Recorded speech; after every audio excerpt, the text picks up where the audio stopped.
Hello students. तो NEET वाले question चल रहे थे बच्चों, रे ऑप्टिक्स वाले। शुरू करते हैं, क्वेश्चन नंबर 41 पे पहुंच चुके हैं। देखते हैं भाई 41 क्वेश्चन में क्या कहा है। इसमें बोला है a ray of light travelling in a transparent medium of refractive index mu falls on surface separating the medium from air. इन्होंने बोला है कि एक सरफेस बना लेते हैं, एक तरफ एयर और एक तरफ है मीडियम। मीडियम का रिफ्रैक्टिव इंडेक्स म्यू दे रखा है और इस मीडियम के अंदर एक लाइट की रे चल रही है और वो 45 के एंगल पे सरफेस से टकराती है। मीडियम के अंदर चल रही है, 45 के एंगल पे वो सरफेस पे टक अब वो एयर में बाहर निकलेगी, निकलनी चाहिए, लेकिन अभी सवाल पढ़ते हैं क्या बोला इन्होंने।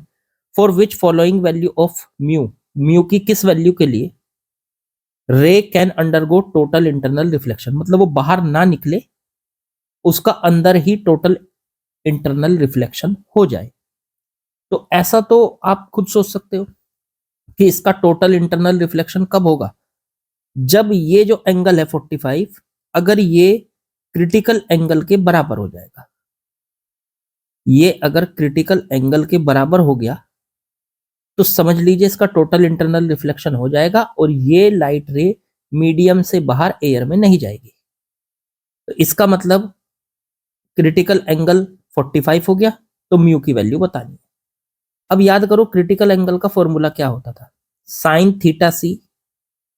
थीटा सी को कह दिया क्रिटिकल एंगल और वो 1/म्यू के बराबर होता था।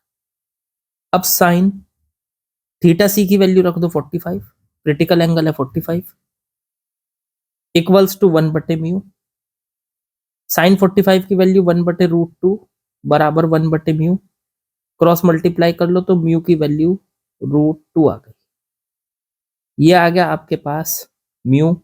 √2 की वैल्यू को क्या कह सकते हो आप, 1.41 के करीब या 40। ऑप्शन नंबर बी आपका हो गया अंडर रूट।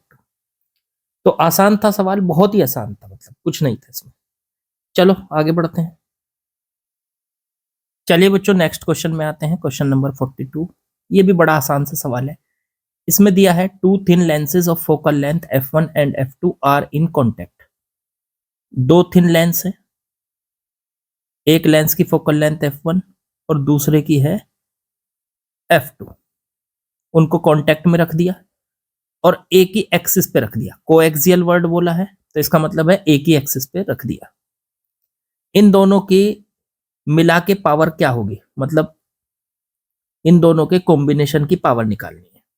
तो बहुत इजी है, जब दो लेंस को कॉम्बिनेशन में रखा जाता है तो उनकी फोकल लेंथ जो होती है, दोनों की मिला के फोकल लेंथ एफ इक्विवेलेंट की वैल्यू वो इस फॉर्मूले से निकलती है 1/f इक्विवेलेंट बराबर 1/f1 प्लस 1/f2।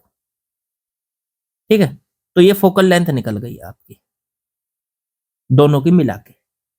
तो 1/f इक्विवेलेंट, इसका एलसीएम ले लो, f1 f2 इससे डिवाइड करेंगे तो f2 प्लस f1। अब 1/फोकल लेंथ ही तो पावर होती है, तो इस हिसाब से तो ये 1/फोकल लेंथ जो बनी है ये दोनों लेंस की मिला के, ये दोनों लेंस की मिला के पावर बन गई P इक्विवेलेंट। तो आंसर आ गया F2 प्लस F1 या F1 प्लस F2 बटे F1 इंटू F2। तो दोनों लेंस की मिला के जो पावर आ रही है वो आ रही है F1 प्लस F2 बटे F1 F2। तो option number D is correct. अब जैसे जैसे देखो पीछे जा रहे हैं हम, सवाल आसान होते जा रहे हैं, जल्दी हो जाएंगे ये सवाल। चलो आगे बढ़ते हैं। चलिए बच्चों नेक्स्ट क्वेश्चन पे आते हैं। इसमें क्या दिया है इन्होंने, इन्होंने बोला है A boy is trying to start a fire by focusing sunlight on the piece of paper using an equiconvex lens of focal length 10 centimetre. देखो आपको पता होगा अगर हमारे पास कोई कॉन्वेक्स लेंस है और अगर हम सन से आने वाली लाइट, आपको पता है सन से आने वाली लाइट पैरेलल आ रही होगी, जब उसको किसी पॉइंट पे जब जैसे सन से आने वाली लाइट को लेंस के अंदर से पास कराओगे तो वो लाइट एक पॉइंट पे आके मिलेगी, एक पॉइंट पे आके मिलेगी। वो पॉइंट कौन सा होता है? फोकस। भाई सन से आने वाली लाइट पैरेलल है तो वो फोकस पे आके मिलती है। अगर इस फोकस पे यहाँ पे आपने एक पेपर रख दिया, मान लो यहाँ पे इस फोकस पे आपने एक पेपर रख दिया इस तरीके से, और पेपर पे वो लाइट गिरेगी जिस उस पॉइंट पे आके मिलेगी, तो ये पेपर ना जल जाएगा, यहां से इसमें आग लग जाएगी, फायर। करके देखना है इसको। वैसे मतलब किसी जो है किसी के हाथ पे पैर पे ऐसे मत फोकस कर देना, वो वरना वहां से जल जाएगा। अगर पेपर पे करोगे ना, सनलाइट आने वाली जो सनलाइट होती है उसे लेंस से फोकस करोगे, पेपर पे फोकस करोगे तो पेपर जल जाता है। तो यही काम किया इन्होंने। अब इन्होंने ये पूछना चाह रहे हैं कि अगर सन का डायामीटर 1.3739 इंटू 10⁻9 है, मीटर है, इसकी मीन डिस्टेंस फ्रॉम अर्थ, अर्थ से इसकी डिस्टेंस वो भी दे रखी है आपको।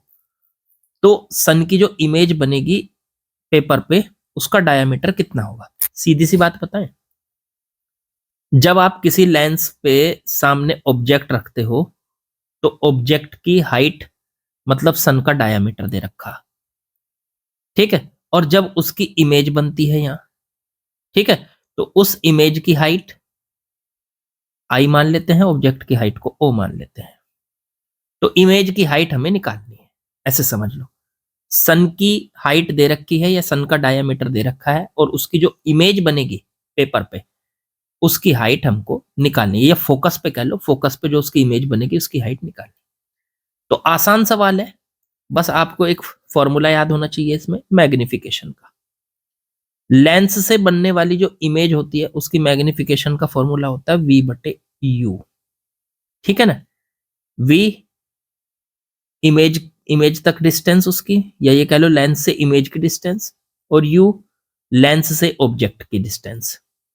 और मैग्निफिकेशन जो होता है वो किसके इक्वल होता है? ये तो फॉर्मूला हो गया उसका। और ये फॉर्मूला कहां से आया?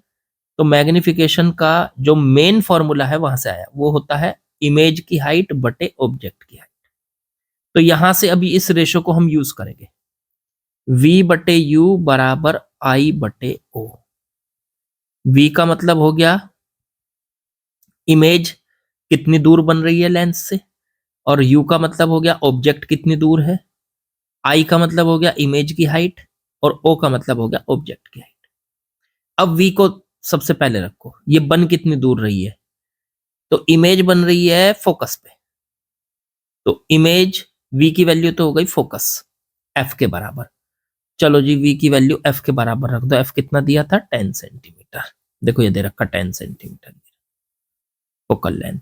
चलो जी ये तो रख दिया हमने 10 सेंटीमीटर बटे में U, ऑब्जेक्ट कितनी दूर है, चलो जी ऑब्जेक्ट भी निकाल लो। तो ये रहा ऑब्जेक्ट अर्थ से कितनी दूर है ये, तो 1.5 इंटू 10⁻11, 1.5 इंटू 10⁻11 मीटर। ये मीटर में, ऊपर सेंटीमीटर। चलो आगे बढ़ो। आई, इमेज कितनी बड़ी बनेगी, तो आई तो निकालना है, और ऑब्जेक्ट कितना बड़ा दिया हुआ है उसके लिए दे रखा 1.39 इंटू 10⁻9, 1.39 इंटू 10⁻9 बच्चों, ठीक है। ये भी मीटर में है क्या, देख लो एक बार। हाँ मीटर में, तो ये भी मीटर में। चलो ये दिया हुआ है आपको। चलो इसको अब सॉल्व कर लिया जाए। पहले तो एक काम करो, ये मीटर से मीटर कट गया, ठीक है।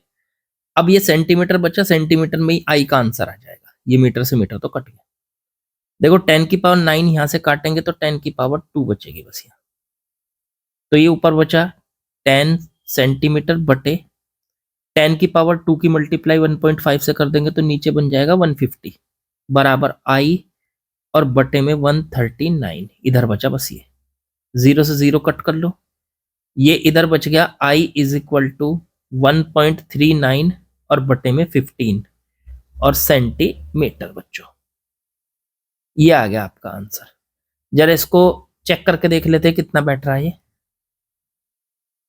ये बैठ रहा है आपका बच्चों 0.92 सेंटीमीटर।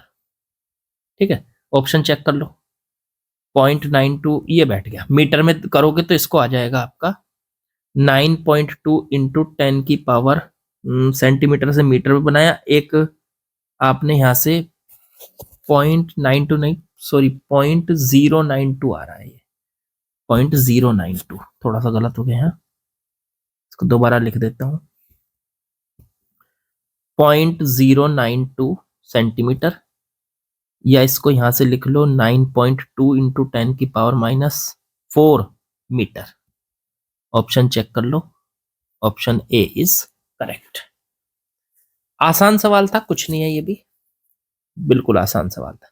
चलो आगे बढ़ते हैं। चलिए बच्चों नेक्स्ट क्वेश्चन में आते हैं। सवाल देखो क्या दिया है।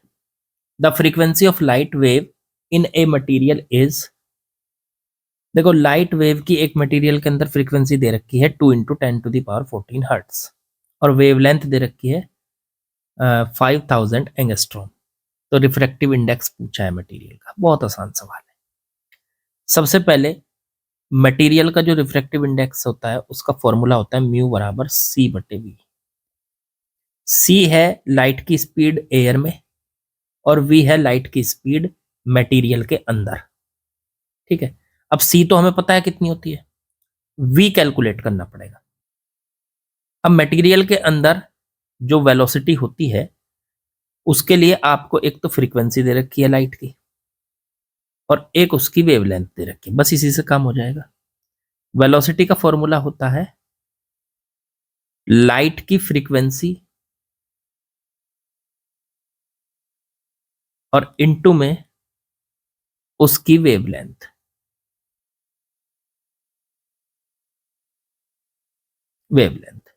फ्रीक्वेंसी कितनी है 2 इंटू 10 की पावर 14, और वेवलेंथ है 5000 एंगस्ट्रॉम। एंगस्ट्रॉम को 10 की पावर -10 से मल्टीप्लाई करके लिख लो, तो ये आ गया 10,000